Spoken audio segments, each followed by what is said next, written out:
भारतीय राष्ट्रीय कांग्रेस की 139वां स्थापना दिवस पर पूर्व पाठ्य पुस्तक निगम के अध्यक्ष शैलेश नितिन त्रिवेदी ने महात्मा गांधी की छायाचित्र पर पूजा अर्चना कर ध्वजारोहण किया।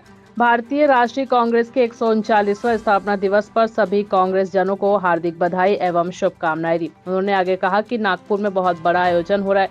जो लोग किन्हीं कारणों से नागपुर नहीं जा सके, ऐसे सारे लोग अपने अपने ब्लॉक मुख्यालयों में, जिला मुख्यालय में ध्वजारोहण कर रहे हैं। आज तिल्दा नेवरा कांग्रेस भवन में कांग्रेस का झंडा फहराया गया और सारे कांग्रेस जनों ने अपने संकल्पों को दोहराया है।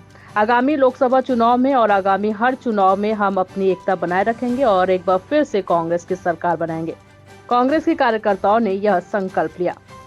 तिल्दा नेवरा से अजय नेताम की रिपोर्ट। स्थापना दिवस के अवसर पर नागपुर में कांग्रेस का बहुत बड़ा आयोजन हो रहा है। जो लोग किन्हीं कारणों से नागपुर नहीं जा सके, ऐसे सारे लोग अपने अपने ब्लॉक मुख्यालयों में, जिला मुख्यालयों में ध्वजारोहण कर रहे हैं। आज तिल्दा कांग्रेस भवन में तिरंगा झंडा फहराया गया, कांग्रेस का झंडा फहराया गया और सारे कांग्रेस जनों ने अपने संकल्प को दोहराया है। आगामी लोकसभा चुनावों में और आगामी हर चुनाव में हम अपनी एकता बनाए रखेंगे और एक बार फिर से कांग्रेस की सरकार आएगी। कांग्रेस के कार्यकर्ताओं का ये संकल्प है।